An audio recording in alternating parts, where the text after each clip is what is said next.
Neemias, capítulo 1.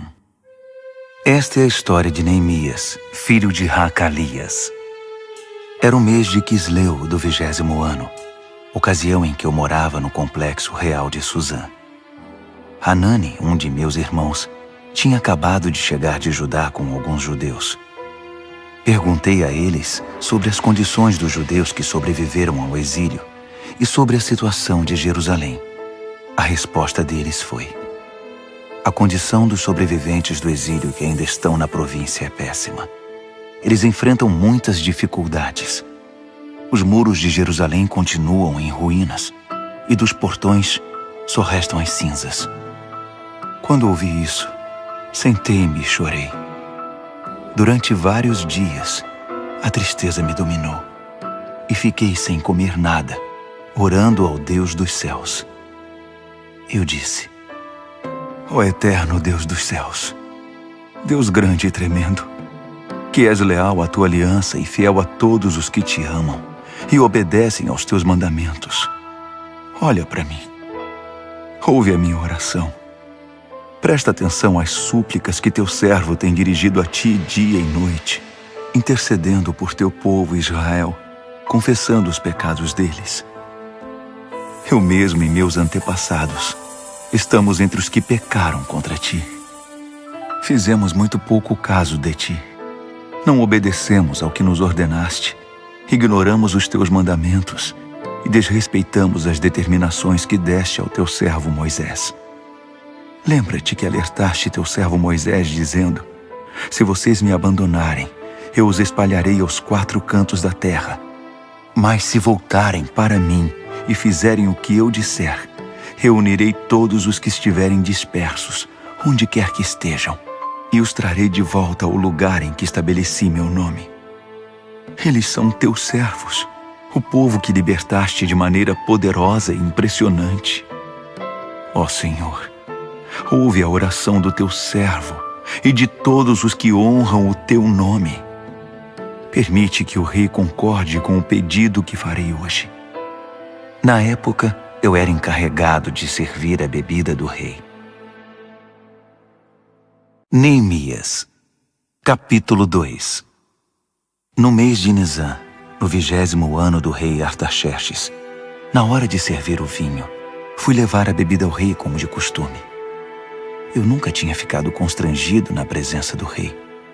Por isso ele me perguntou: você parece abatido? Não está doente ou deprimido, está? A pergunta me deixou ainda mais perturbado. Respondi: viva o rei! Como eu não estaria abatido se a cidade na qual todos os meus familiares estão sepultados está em ruínas e só restam cinzas dos seus portões? O rei perguntou: o que você deseja? Orando ao Deus dos céus, fiz o meu pedido. Se o rei está contente comigo e acha que sou um bom funcionário, dá-me permissão para ir ajudar até a cidade na qual meus antepassados estão sepultados, para que eu possa reconstruí-la. O rei, com a rainha sentada ao seu lado, disse: quanto tempo você precisa para realizar esse trabalho e quando estará de volta? Eu disse a data e o rei concordou com a minha ida.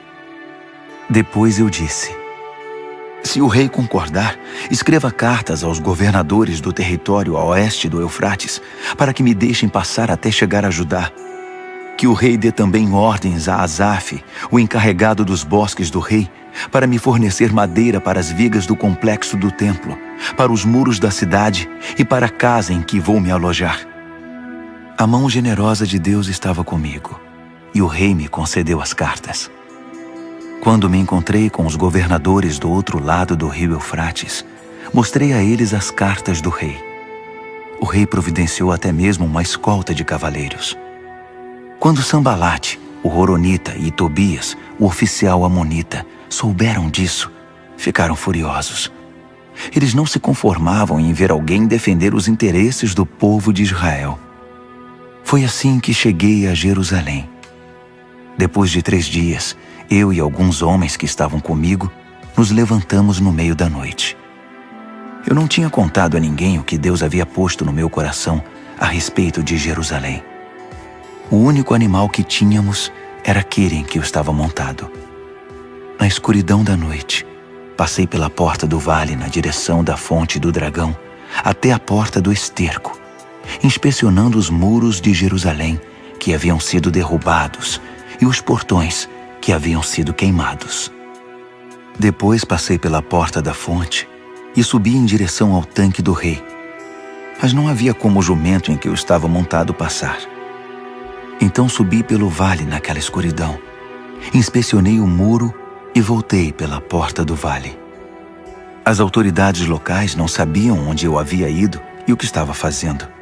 Eu não tinha dito aos judeus, aos sacerdotes, aos nobres, às autoridades locais, nem a qualquer outra pessoa que estaria trabalhando. Então apresentei a eles um relatório. Vamos ser francos. A situação está muito ruim. Jerusalém está em ruínas. Os portões estão todos queimados. Venham comigo. Vamos construir os muros de Jerusalém para que essa situação lamentável tenha um fim. Também contei a eles que Deus estava comigo e que o rei estava me apoiando. Eles responderam: estamos com você. Vamos começar. Logo estavam prontos para começar a obra. Quando Sambalate, o horonita, Tobias, o oficial amonita, e Gesem, o árabe, souberam disso, começaram a caçoar de nós. O que vocês estão fazendo? Pensam que podem passar por cima das ordens do rei? Respondi: o Deus dos céus nos dará sucesso. Somos servos dele e vamos reconstruir os muros.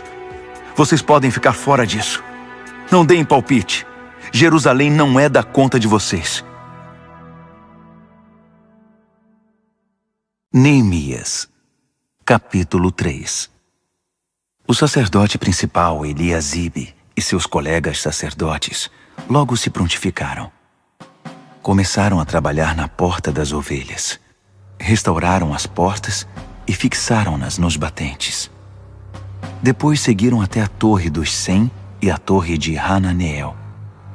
Os homens de Jericó trabalhavam com eles. Ao lado deles, Zacur, filho de Inri. A porta do peixe foi construída pelos irmãos Hassenaá. Eles a restauraram, a encaixaram nos batentes e instalaram as trancas e as travas de segurança. Meremote, filho de Urias, filho de Racós, trabalhou do lado dele. Ao seu lado, Mesulão, filho de Berequias, filho de Mesesabel. Depois, Zadok, filho de Baaná. Ao lado dele, os tecoitas, exceto os nobres que se recusavam a sujar as mãos. A porta de Gesana foi restaurada por Joiada, filho de Pazéia, e por Mesulão, filho de Besodias. Eles a restauraram, a encaixaram nos batentes e instalaram as trancas e as travas de segurança. O Gibeonita Melatias, o Meronotita Jadom e os homens de Gibeon e de Mispá, lugares que estavam sob a jurisdição do governador da província além do Eufrates, trabalharam com eles. Uziel, filho de Haraías, um dos ferreiros, trabalhou do lado deles, e ao seu lado Hananias, um perfumista. Eles reconstruíram os muros de Jerusalém até o muro largo. O trecho seguinte foi construído por Refaías, filho de Hur, governador da metade de Jerusalém. Ao lado dele, Gedaías, filho de Harumaf, reconstruiu a frente de sua casa. Atus, filho de Rasabnéias, trabalhou do lado dele. Malquias, filho de Harim, e Hassub, filho de Paate-Moabe, reconstruíram outro trecho, que incluía a Torre dos Fornos. Ao lado deles, Salum, filho de Haloés, governador da outra metade de Jerusalém, trabalhou com suas filhas.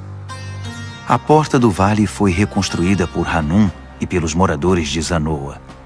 Eles a restauraram, a puseram nos batentes e instalaram as trancas e as travas de segurança. Reconstruíram também 450 metros do muro até a porta do esterco. A porta do esterco foi reconstruída por Malquias, filho de Recabe, governador do distrito de Bet-Haquerem. Ele a restaurou, a pôs nos batentes e instalou as trancas e as travas de segurança. A porta da fonte foi reconstruída por Salum, filho de Col-Rosé, governador do distrito de Mispá. Ele a restaurou, a cobriu, a pôs nos batentes e instalou as trancas e as travas de segurança. Também reconstruiu o muro do tanque de Siloé, que fica no jardim do rei, até os degraus que descem da cidade de Davi. Depois dele, Neemias, filho de Asbuque, governador da metade do distrito de Bet-Zur, trabalhou desde o trecho diante do túmulo de Davi até o tanque artificial e a casa dos soldados. Em seguida estavam os levitas sob o comando de Reum, filho de Bani. Ao lado deles, Razabias, governador da metade do distrito de Keila, representou aquela região. Depois, seus irmãos continuaram reconstruindo sob o comando de Binui, filho de Henadade, governador da outra metade do distrito de Keila.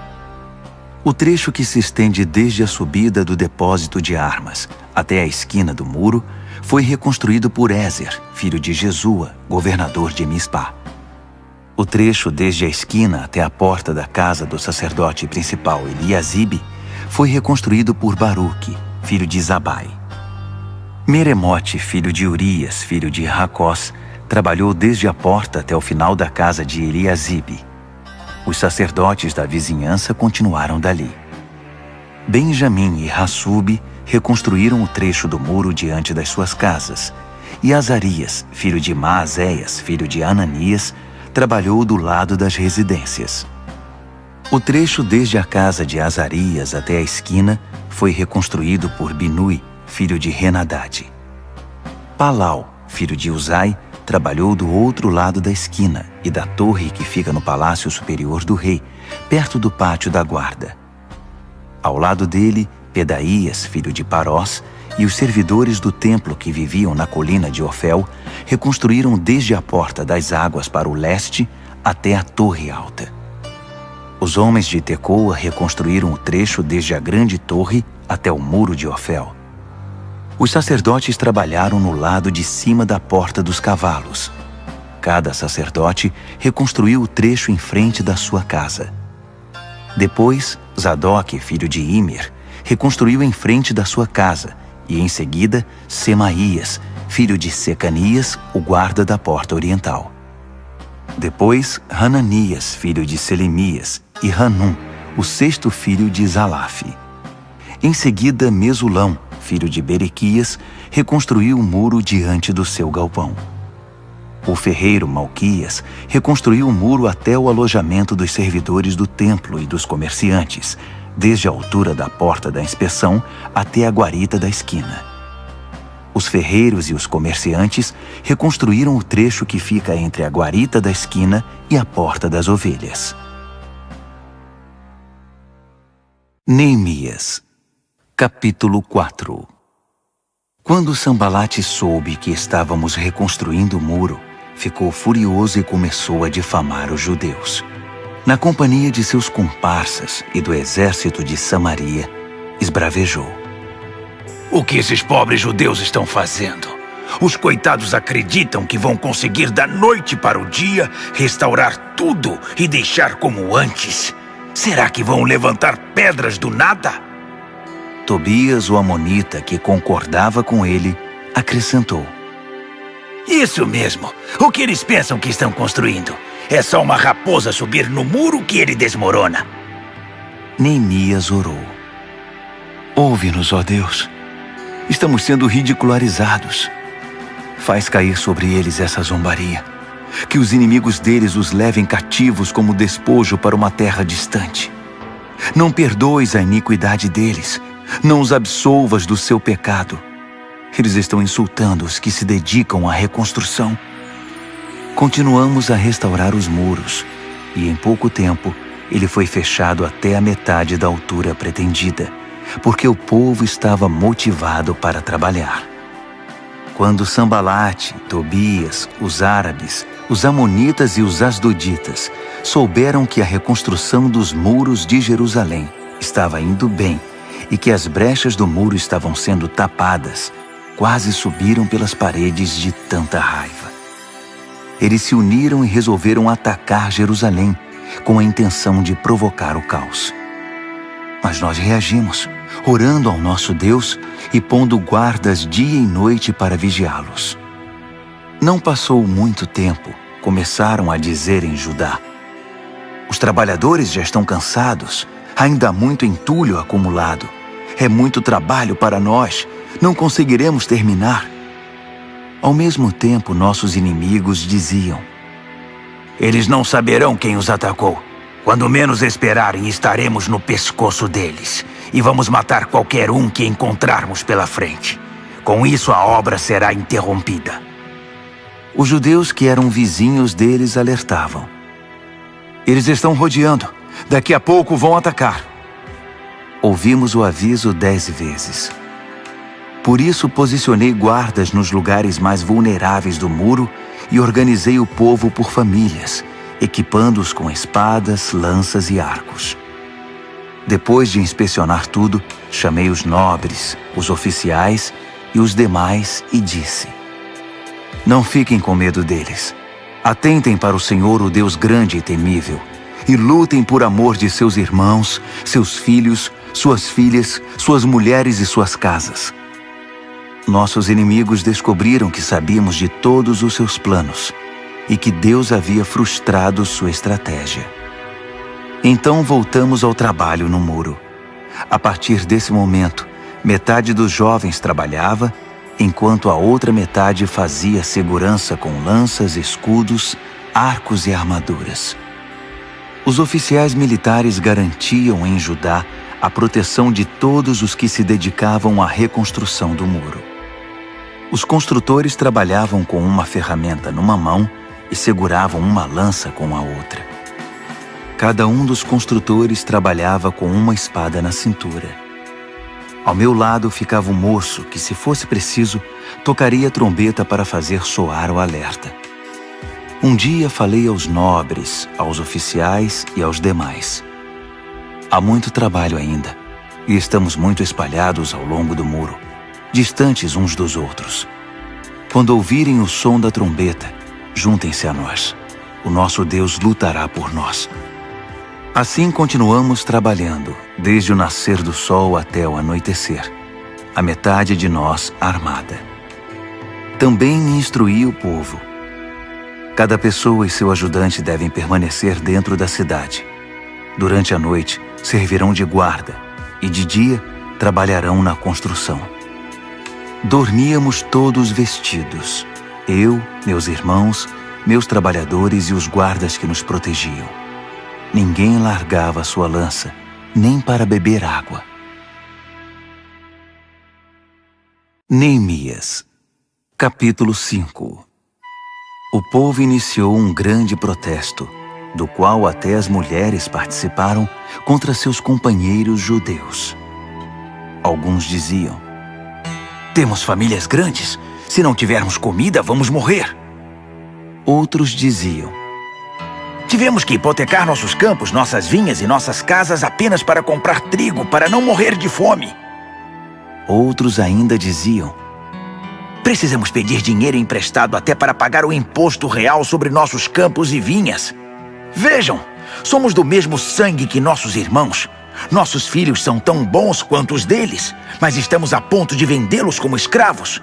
Algumas das nossas filhas já foram vendidas. E não podemos fazer nada, porque nossos campos e vinhas já pertencem a outros. Quando soube do protesto e das reclamações, fiquei muito aborrecido. Depois de analisar a questão, censurei os nobres e os oficiais. Vocês estão se aproveitando de seus irmãos. Em seguida, convoquei uma reunião de emergência para tratar do assunto e disse à Assembleia: fizemos tudo o que podíamos para resgatar nossos compatriotas judeus que foram vendidos como escravos a estrangeiros. Agora vocês estão vendendo esses mesmos compatriotas de volta à escravidão. Isso significa que teremos de comprá-los outra vez? Eles não disseram nada, mas também o que poderiam dizer? O que vocês estão fazendo está errado. Onde está o temor de Deus? Vocês não se importam com o que as nações ao redor, os nossos inimigos, vão pensar de vocês? Eu, meus irmãos e as pessoas que estão trabalhando comigo também emprestamos dinheiro para eles. Mas é preciso parar com a cobrança de juros. Devolvam a eles os campos, as vinhas, os olivais e as casas. Perdoem todas as dívidas e não cobrem o trigo, o vinho nem o azeite. Eles responderam: está bem, vamos devolver. Não faremos mais exigências. Faremos tudo o que você nos disser. Logo depois reuni os sacerdotes e obriguei os nobres e os oficiais a cumprir a palavra dada. Eu mesmo tirei tudo o que tinha no bolso, sacudi na frente deles e disse: que Deus esvazie o bolso e a casa daquele que não cumprir a promessa, que seja sacudido e esvaziado. Todos concordaram e disseram: vamos fazer assim. E louvaram a Deus. O povo cumpriu mesmo a sua palavra. Desde que o rei Artaxerxes me nomeou governador da terra de Judá, do 20º ano ao 32º ano do reinado de Artaxerxes, nem eu, nem meus irmãos nos beneficiamos da comida destinada ao governador.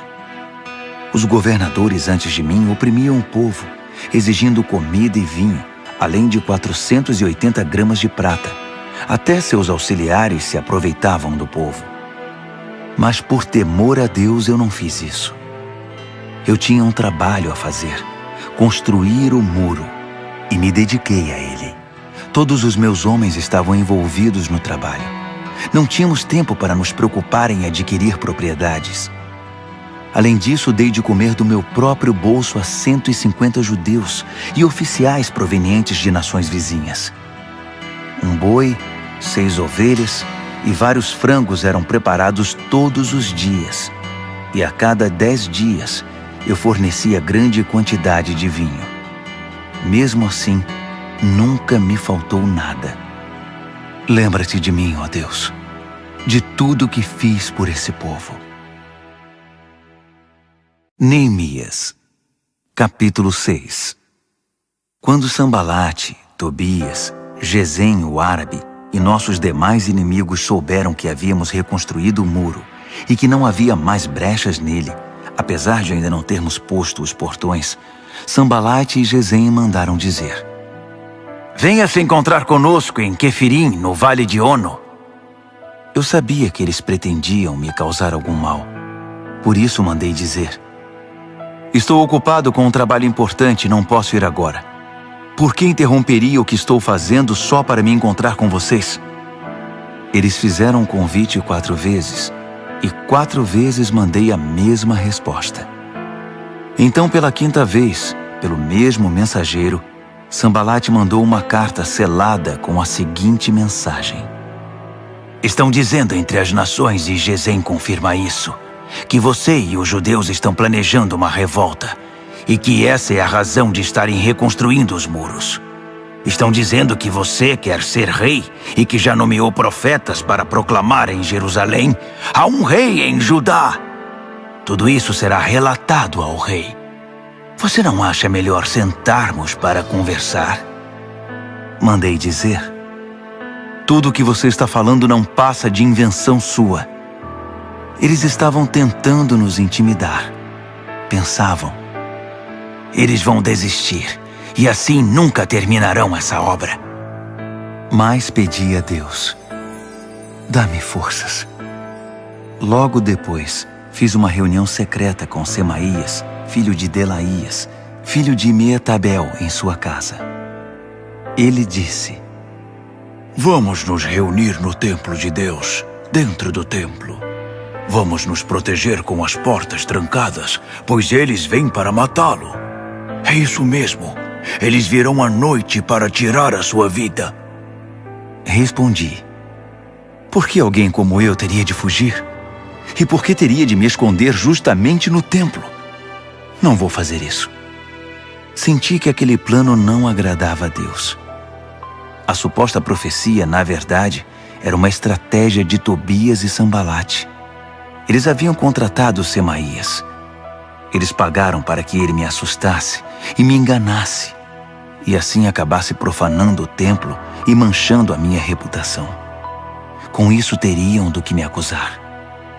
Orei: ó Deus, não permitas que Tobias e Sambalate se livrem de todo o dano que causaram. Faça o mesmo à profetisa Noadia e aos demais profetas que tentam minar minha confiança. A reconstrução dos muros foi concluída no dia 25 do mês de Elu. Foram 52 dias de trabalho. Quando nossos inimigos souberam disso e as nações ao redor viram a obra que fizemos, nossos adversários perderam a esperança. No fundo, reconheceram que a obra era de Deus. Durante todo esse tempo, os nobres de Judá se correspondiam com Tobias.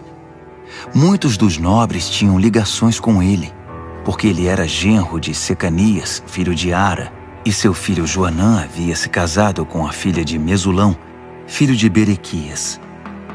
Eles me contavam todas as coisas boas que ele havia feito, e depois contavam para ele tudo o que eu dizia. Então, Tobias mandava cartas para me intimidar.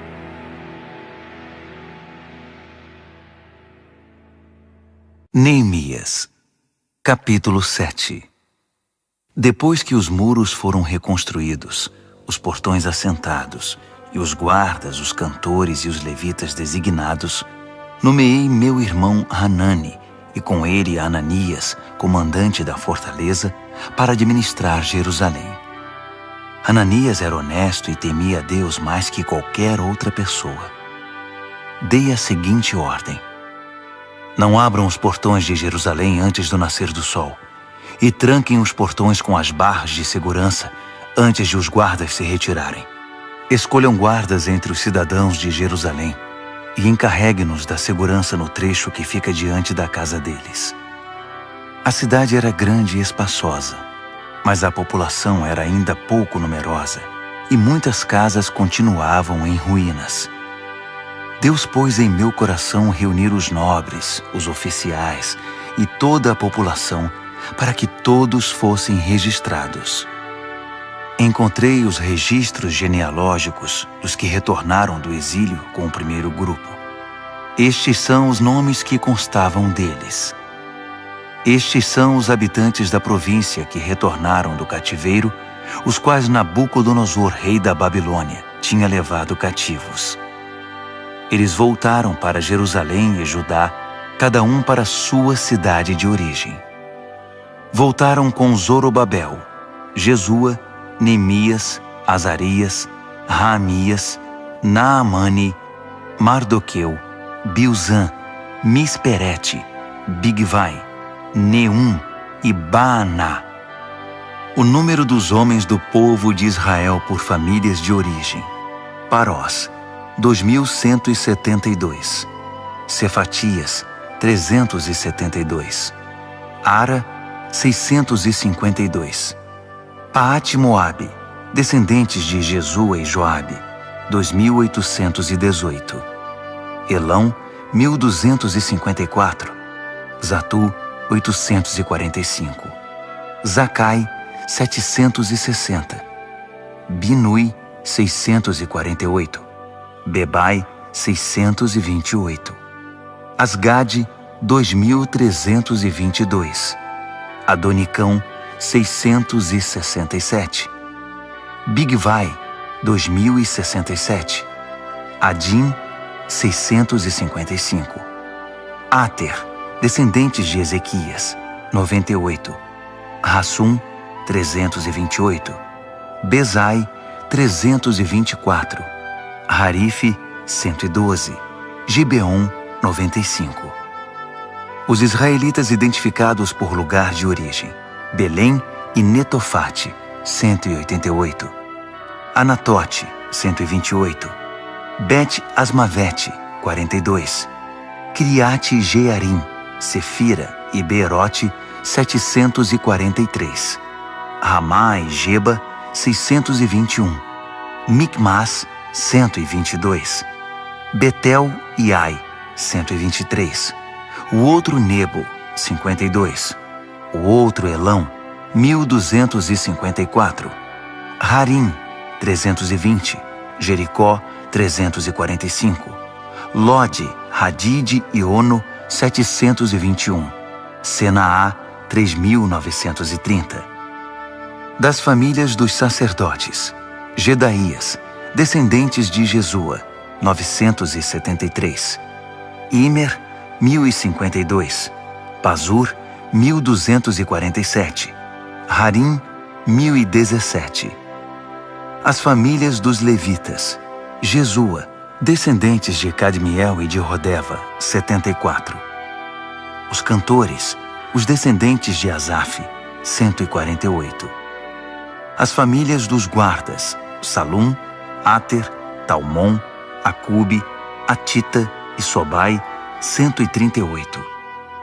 As famílias dos servidores do templo, Zia, Razufa, Tabaote, Queros, Sia, Padom, Lebana, Hagaba, Salmai, Hanã, Gidel, Gaar, Reaías, Rezim, Necoda, Gazão, Uzá, Pazéia, Bezai, Meunim, Nefuzim, Baquebuque, Racufa, Harur, Baslite, Meida, Harsa, Barcos, Císera, Tamá, Neesias e Ratifa. As famílias dos servidores de Salomão, Sotai, Soferete, Perida, Jaala, Darcom, Gidel, Cefatias, Ratil, Poquerete, Razebaim e Amon. Os servidores do templo e os servos de Salomão, 392. Estes são os que vieram de Tel-Melá, Tel-Harsa, Querube, Amon e Imer. Eles não conseguiram provar que eram israelitas. Os descendentes de Delaías, Tobias e Necoda, 642. O mesmo aconteceu com estas famílias de sacerdotes, os descendentes de Rabaías, Racós, Barzilai, que se casou com uma filha de Barzilai de Gileade e era chamado por esse nome. Eles procuraram os registros da família, mas não encontraram. Por isso foram impedidos de exercer a função de sacerdote e considerados ritualmente impuros. O governador determinou que eles não poderiam comer do alimento sagrado até que um dos sacerdotes definisse a situação deles por meio do Urim e do Tumim. O total dos que voltaram do exílio foi 42.360, sem contar os escravos, que totalizavam 7.337. Também havia 245 cantores e cantoras, que possuíam 736 cavalos, 245 mulas, 435 camelos e 6.720 jumentos. Alguns dos chefes das famílias entregaram ofertas voluntárias para a obra. O governador deu ao tesouro 8 quilos de ouro, 50 bacias e 530 vestimentas para os sacerdotes. Alguns dos chefes das famílias deram para o tesouro uma oferta de 160 quilos de ouro e 1.320 quilos de prata para a obra. O restante do povo contribuiu com 160 quilos de ouro, 1.200 quilos de prata e 67 vestimentas para os sacerdotes. Os sacerdotes, os levitas, os guardas, os cantores, os servidores do templo, com alguns outros e com o restante do povo de Israel, encontraram lugar para morar em suas cidades de origem. Neemias, capítulo 8. Por volta do 7º mês, quando todos os israelitas haviam se instalado em suas cidades, o povo se reuniu na praça em frente da Porta das Águas e pediu que o escriba Esdras trouxesse o livro da revelação de Moisés que o Eterno tinha dado a Israel. Então o sacerdote Esdras trouxe o livro para a congregação, formada por homens e mulheres, todos capazes de entender seu conteúdo. Isso aconteceu no 1º dia do 7º mês. Ele leu a revelação de frente para a praça que ficava diante da Porta das Águas, desde cedo até o meio-dia, na presença de homens e mulheres e de todos os que conseguiam entender a leitura. Todos ouviam atentamente o que dizia o livro da revelação. O escriba Esdras estava sobre uma plataforma de madeira, construída especialmente para a ocasião. Do seu lado direito estavam Matitias, Sema, Anaías, Urias, Ilquias e Maazéias. Do lado esquerdo estavam Pedaías, Misael, Malquias, Hassum, Rasbadana, Zacarias e Mesulão. Esdras abriu o livro. Todos os olhares estavam voltados para ele, que estava de pé sobre a plataforma, e quando ele abriu o livro, todos ficaram de pé. Esdras louvou ao Eterno, o grande Deus, e todo o povo respondeu levantando as mãos. Amém. Amém. Em seguida prostraram-se com o rosto em terra em adoração ao Eterno. Os levitas Jesua, Bani, Serebias, Jamim, Acube, Sabetai, Rodias, Maazéias, Quelita, Azarias, Josabade, Hanã e Pelaías explicavam a revelação, enquanto o povo de pé ouvia com toda reverência. Eles liam pausadamente o livro da revelação de Deus para que o povo pudesse entendê-lo, e em seguida explicavam o que haviam lido. Neemias, o governador, Esdras, o sacerdote e escriba, e os levitas que ensinavam o povo disseram: Este dia é consagrado ao Eterno, o seu Deus. Não chorem nem fiquem abatidos. Porque todo o povo chorava enquanto ouvia as palavras da revelação. Disseram ainda: Voltem para casa e preparem uma festa, um banquete com muita comida e bebida. Repartam a comida com os que não têm, pois este dia é consagrado ao Eterno. Não fiquem entristecidos. A alegria do Eterno fortalecerá vocês. Os levitas continuaram a tranquilizar o povo. Sosseguem, este dia é consagrado. Não fiquem tristes. Então o povo partiu e preparou uma festa.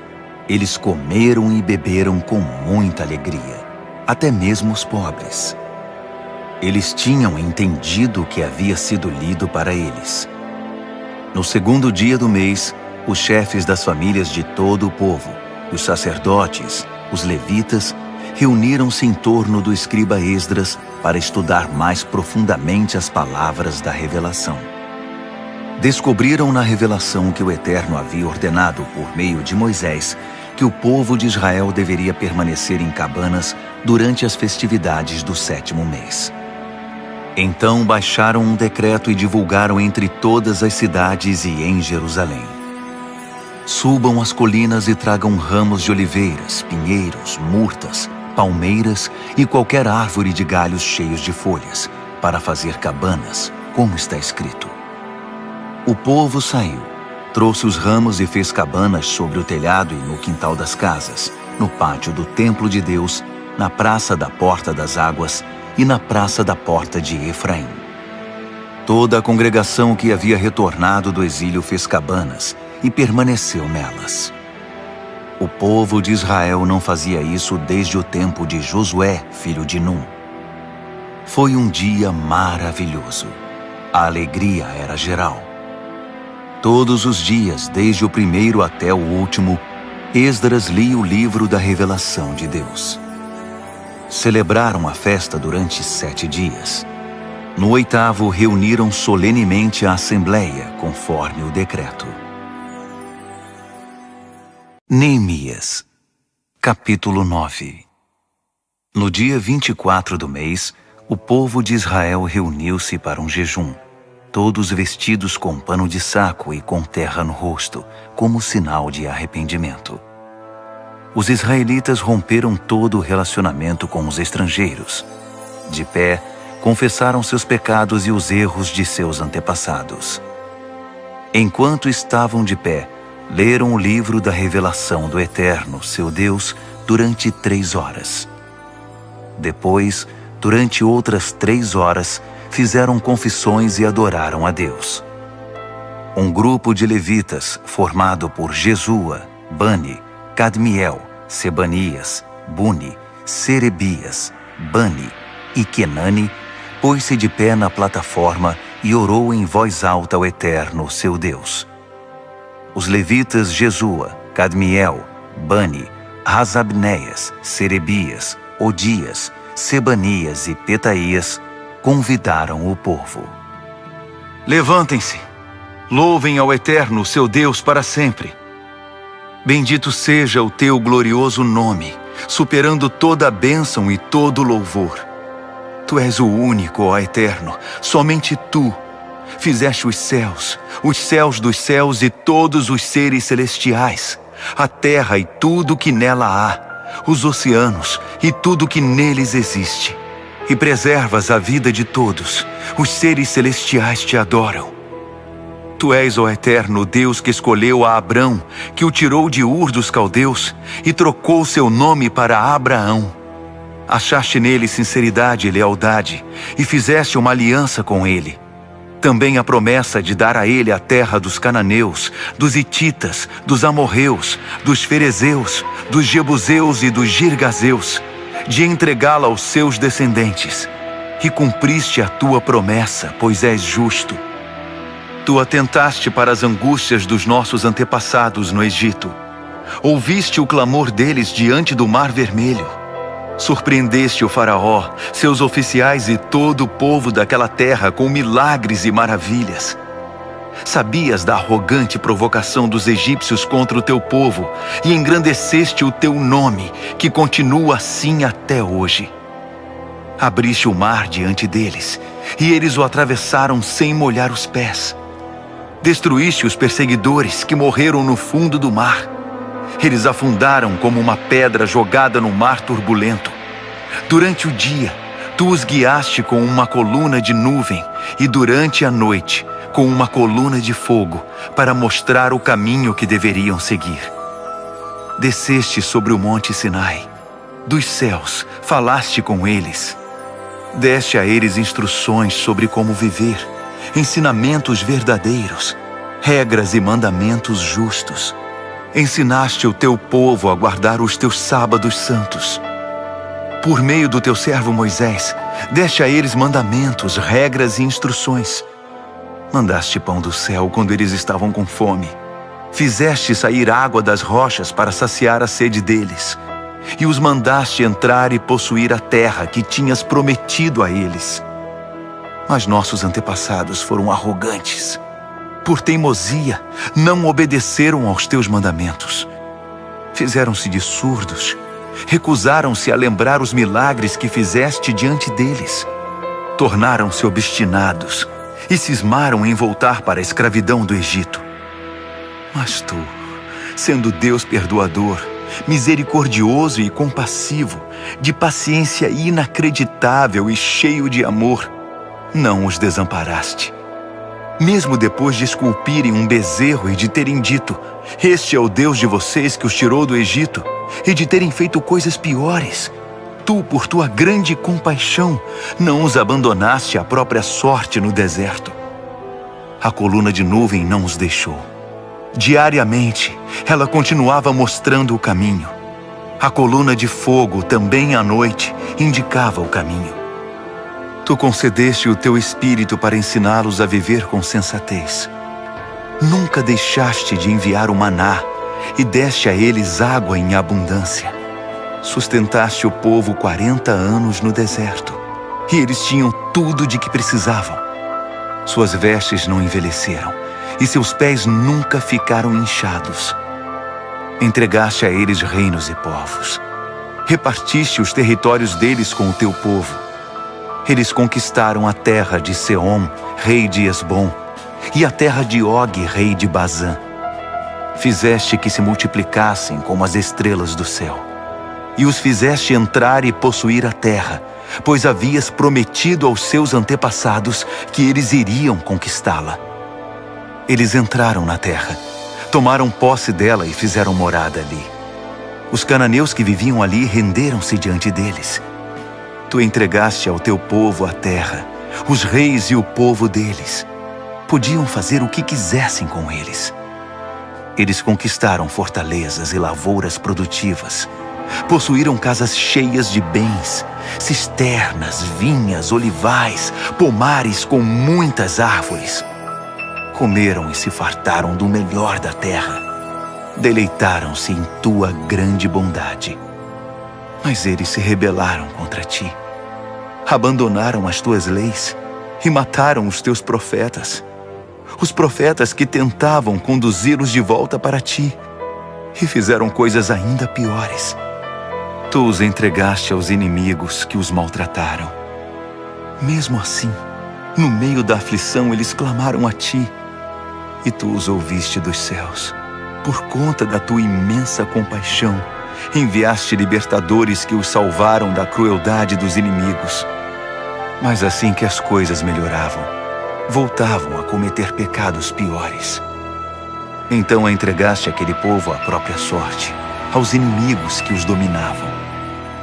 Outra vez eles clamaram, e por tua grande compaixão, tu os ouviste e os livraste.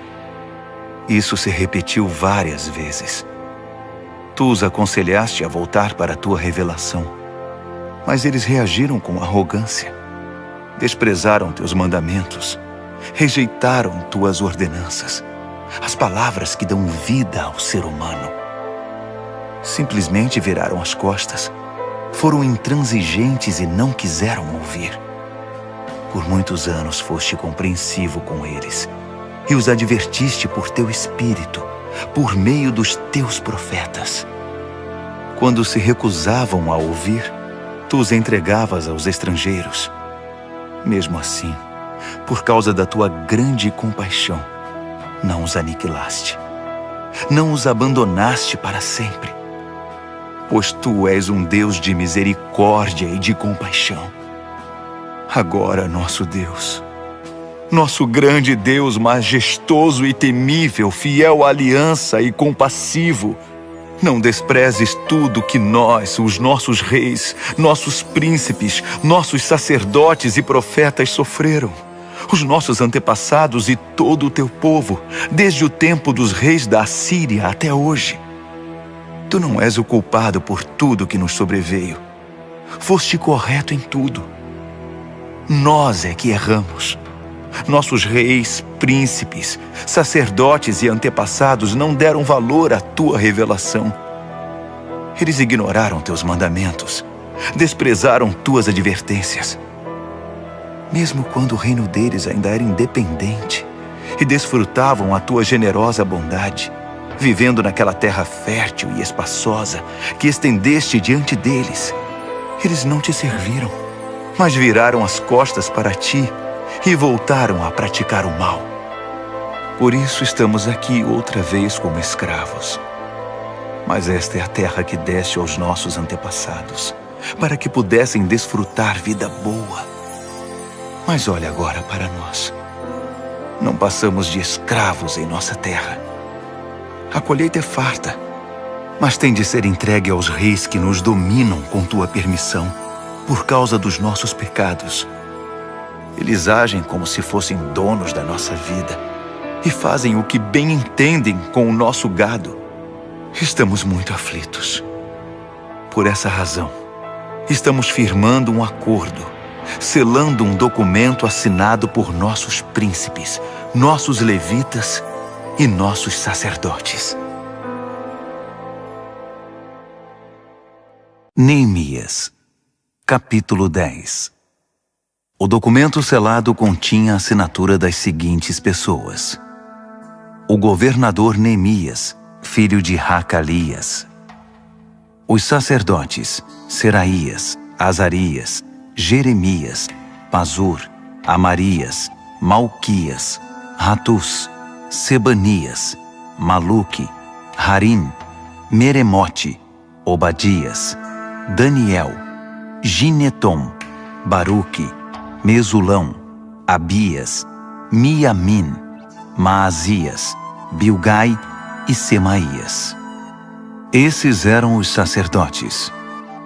Os levitas: Jesua, filho de Azanias; Binui, dos descendentes de Henadade; Cadmiel e seus familiares; Sebanias, Rodias, Quelita, Pelaías, Hanã, Mica, Reobe, Razabias, Zacur, Serebias, Sebanias, Rodias, Bani e Benino.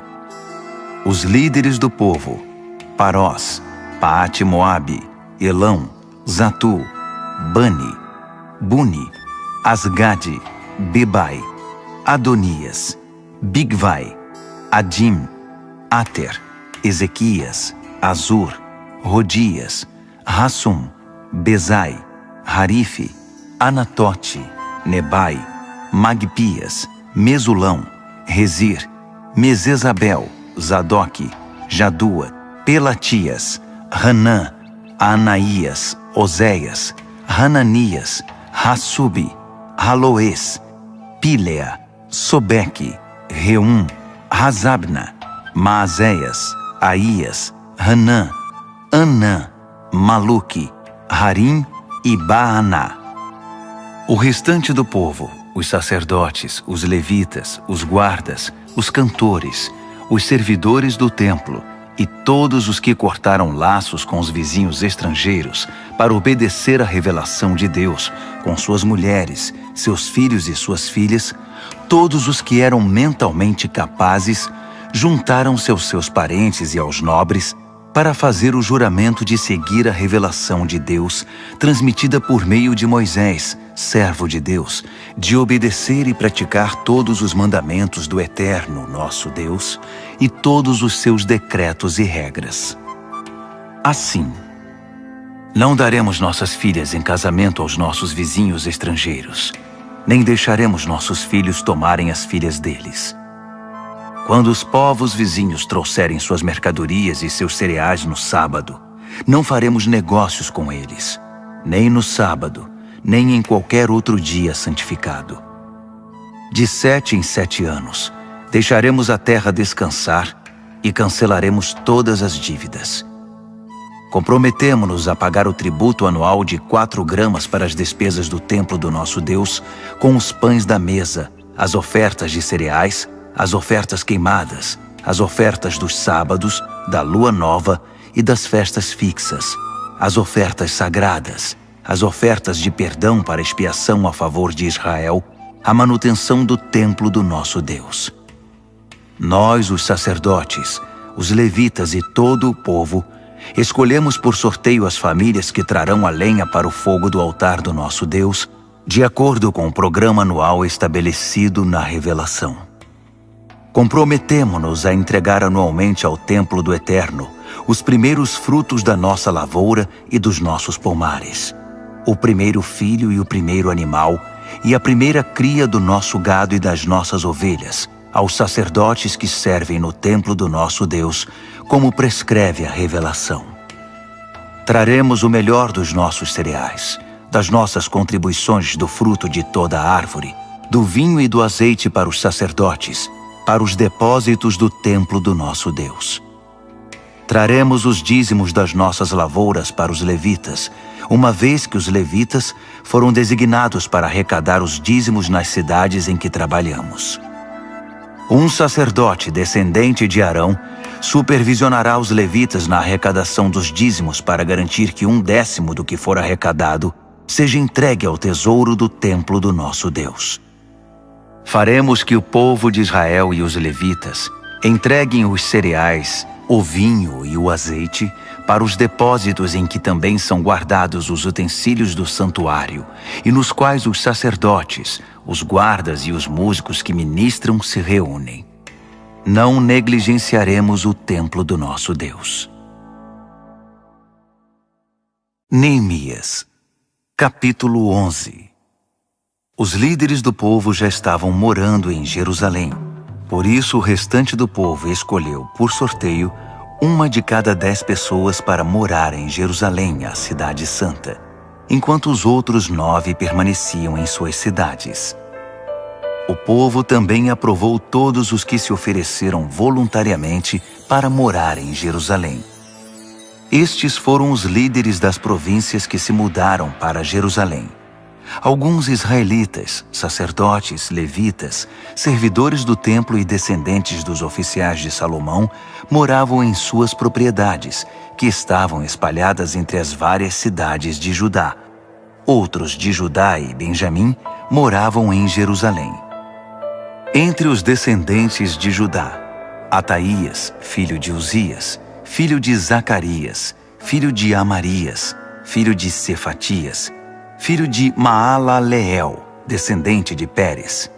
Maazéias, filho de Baruque, filho de Col-Rosé, filho de Razaías, filho de Adaías, filho de Joiaribe, filho de Zacarias, descendente de Selá. Os descendentes de Pérez, que moravam em Jerusalém, totalizavam 468 homens valentes. Entre os descendentes de Benjamim, Salu, filho de Mesulão, filho de Joede, filho de Pedaías, filho de Colaías, filho de Maazéias, filho de Itiel, filho de Jesaías, e seus irmãos Gabai e Salai.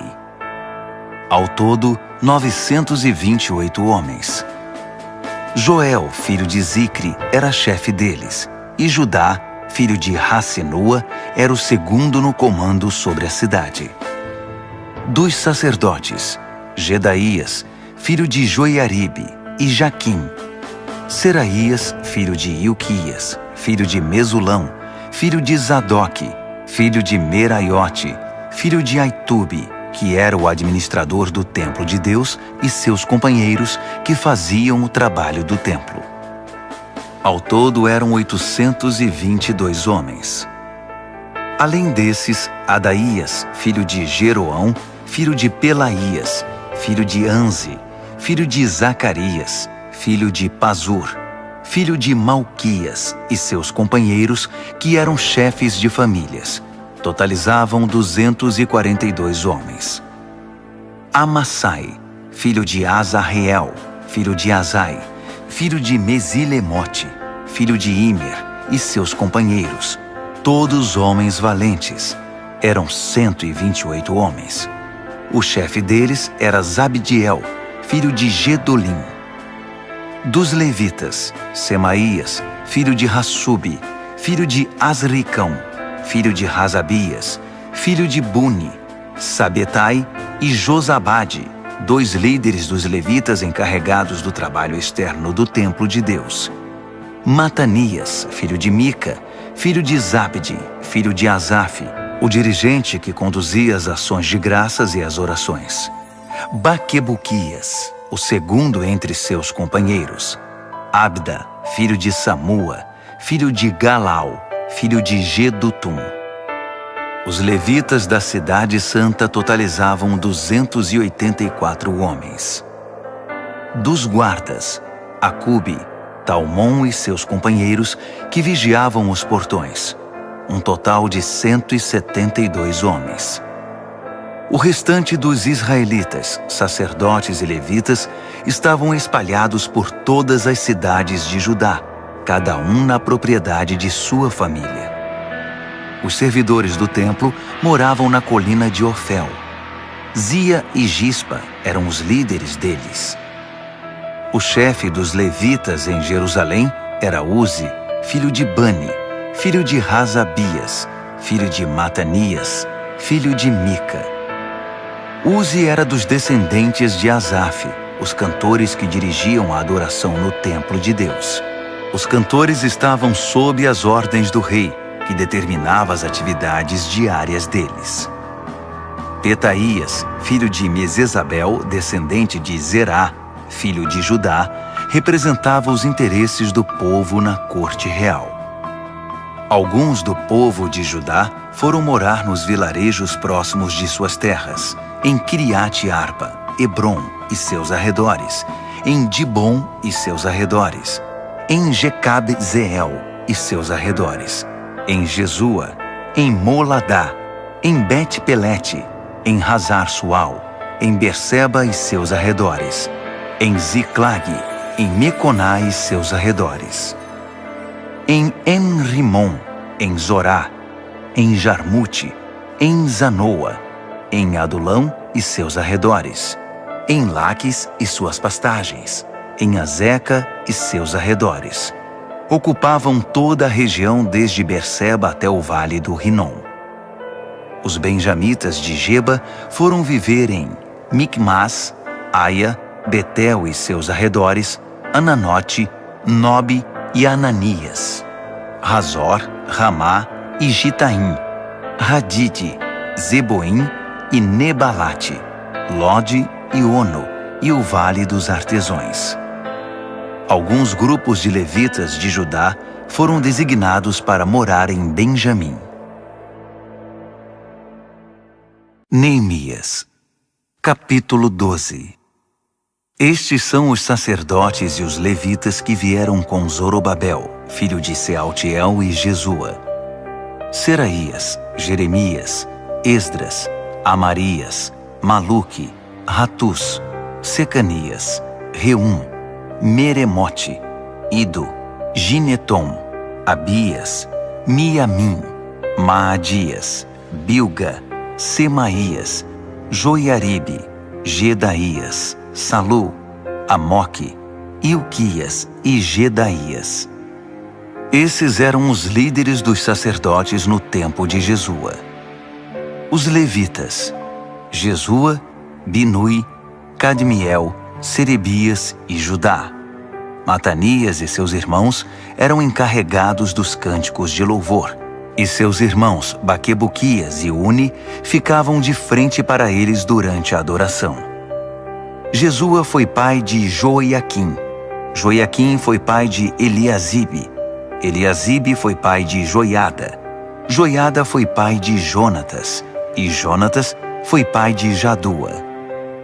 Nos dias de Joiaquim, estes foram os chefes das famílias dos sacerdotes: da família de Seraías, Meraías; de Jeremias, Ananias; de Esdras, Mesulão; de Amarias, Joanã; de Maluque, Jonatas; de Secanias, José; de Harim, Adna; de Meremote, Reucai; de Ido, Zacarias; de Ginetom, Mesulão; de Abias, Zicre; de Miniamim e Maadias, Piltai; de Bilga, Samua; de Semaías, Jonatas; de Joiaribe, Matenai; de Gedaías, Uzi; de Salai, Calai; de Amoque, Heber; de Ilquias, Razabias; de Gedaías, Natanael. Nos dias de Eliasibe, Joiada, Joanã e Jadua, os levitas foram registrados como chefes de famílias. Durante o reinado de Dario, rei da Pérsia, foram registrados os sacerdotes. Os levitas que eram chefes de famílias foram registrados no livro das crônicas até os dias de Joanã, filho de Eliasibe. Eram eles Razabias, Serebias e Jesua, filho de Cadmiel. Seus irmãos ficavam de frente para eles durante o louvor e as ações de graças, para fazer o contracanto, conforme Davi, o homem de Deus, havia instruído. Os guardas foram Matanias, Baquibuquias, Obadias, Mesulão, Talmom e Acube. Eles vigiavam os depósitos que ficavam ao lado dos portões. Viveram na época de Joiaquim, filho de Jesua, filho de Josadaque, no período do governador Neemias e do sacerdote e escriba Esdras. Para a dedicação dos muros foram convocados levitas de toda parte para estar em Jerusalém e preparar uma grande celebração, com hinos de ações de graças e cânticos ao som de símbolos, harpas e liras. Vieram cantores de todas as partes de Jerusalém, dos vilarejos dos netofatitas, de Bet-Gilgal, das terras de Geba e Asmavete. Eles fundaram vilas para si em torno de Jerusalém. Os sacerdotes e os levitas se consagraram. Depois, fizeram o mesmo com o povo, os portões e o muro. Chamei os líderes de Judá para se reunirem perto do muro e formei 2 grandes coros. Um deles seguiu para a direita, na direção da porta do esterco, acompanhado por Rosaías e metade dos líderes de Judá, entre eles Azarias, Esdras, Mesulão, Judá, Benjamim, Semaías e Jeremias. Alguns dos jovens sacerdotes portavam trombetas. Depois, tocando os instrumentos musicais de Davi, o homem de Deus, vinham Zacarias, filho de Jonatas, filho de Semaías, filho de Matanias, filho de Micaías, filho de Zacur, filho de Asaf, e seus irmãos Semaías, Azarreel, Milalai, Gilalai, Maai, Natanael, Judá e Hanani. O escriba Esdras os liderava. Da porta da fonte, subiram direto pelos degraus da cidade de Davi, pela escada que fica ao longo do muro, acima do palácio de Davi, voltando para a porta da fonte a leste. O outro grupo seguiu para a esquerda. Eu e metade do povo seguimos pelo muro, desde a Torre dos Fornos até a parte larga do muro, acima da porta de Efraim, a porta de Gesana, a porta do Peixe, a torre de Hananeel e a torre dos 100, até a porta das ovelhas. Paramos na porta da guarda. Depois, os 2 coros ocuparam seus lugares no templo de Deus. Acompanhei a metade dos oficiais e os sacerdotes Eliaquim, Maazéias, Miniamim, Micaías, Elioenai, Zacarias e Hananias, que estavam com suas trombetas. Também estavam lá Maazéias, Semaías, Eleazar, Uzi, Joanã, Malquias, Elão e Ézer. Os cantores eram conduzidos por Jezraías. Naquele dia ofereceram muitos sacrifícios numa grande celebração, pois Deus os havia enchido de alegria. As mulheres e as crianças levantaram a voz com todo o povo. O júbilo de Jerusalém foi ouvido de muito longe. Naquele mesmo dia, foram escolhidos os encarregados dos depósitos das ofertas, dos primeiros frutos e dos dízimos. Eles tinham a responsabilidade de garantir que a porção dos sacerdotes e dos levitas, ordenada pela revelação, fosse trazida das terras pertencentes às cidades. O povo de Judá respeitava muito o trabalho dos sacerdotes e dos levitas. O povo, os cantores e os guardas fizeram tudo como mandava a cartilha. Conduziram a adoração a Deus e o ritual da purificação, de maneira tal que teria enchido os olhos de Davi e Salomão. Era assim que se fazia antigamente, nos dias de Davi e de Asaf, quando havia dirigentes de coros para conduzir o povo nos cânticos de louvor e ações de graças a Deus. Na época de Zorobabel e Neemias, todo Israel contribuía com quantias diárias para os cantores e os guardas. Também separavam o que era destinado aos levitas e os levitas faziam o mesmo para os descendentes de Arão. Neemias, capítulo 13. Naquele mesmo dia, foi lido o livro de Moisés diante do povo. Descobriu-se no livro que nenhum amonita ou moabita podia fazer parte da congregação do povo de Deus, porque eles não haviam acolhido o povo de Israel, negando a eles comida e bebida.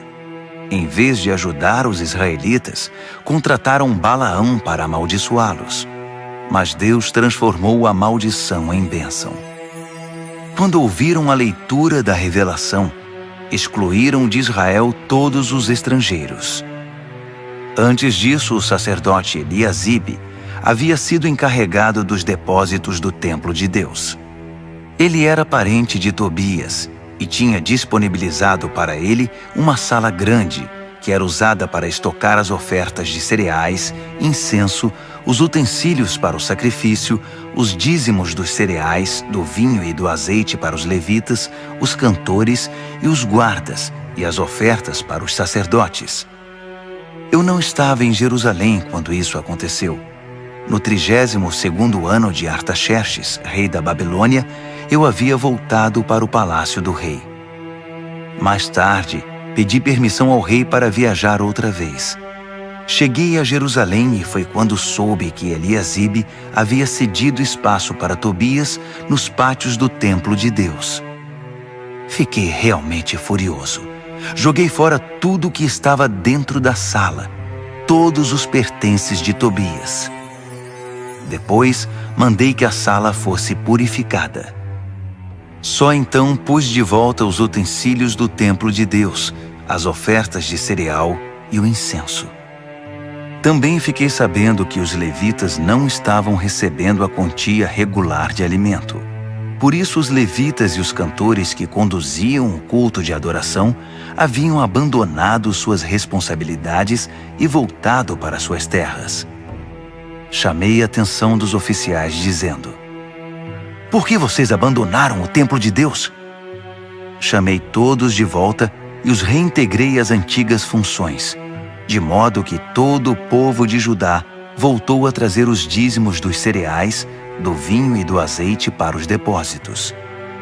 Designei o sacerdote Selemias, o escriba Zadoque e os levitas Pedaías como encarregados dos depósitos. Nomeei Hanã, filho de Zacur, filho de Matanias, auxiliar direto deles.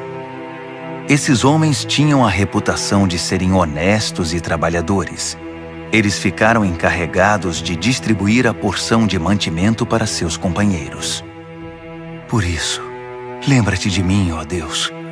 Nunca te esqueças de como me dediquei ao trabalho do templo de Deus e do serviço.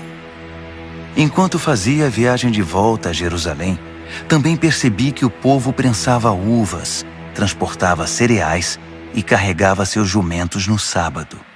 Traziam vinho, uvas, figos e todo tipo de mercadoria para serem comercializados no sábado.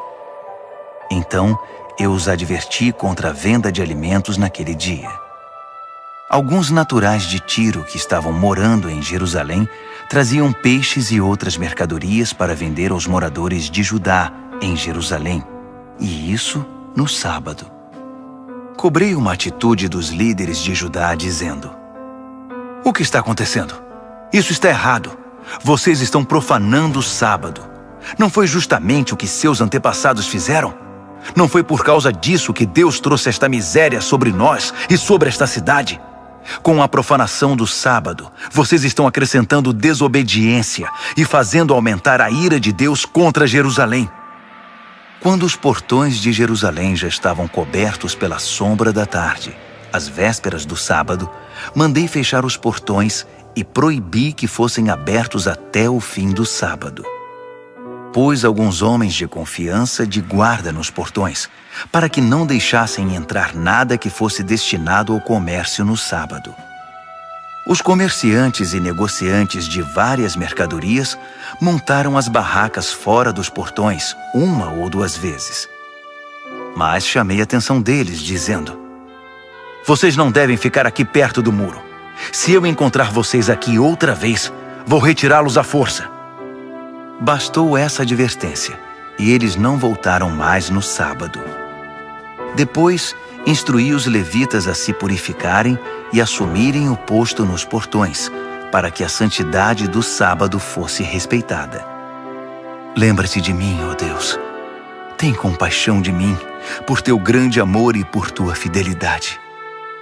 Na mesma época, constatei ainda que muitos judeus haviam se casado com mulheres de Asdod, de Amon e de Moabe.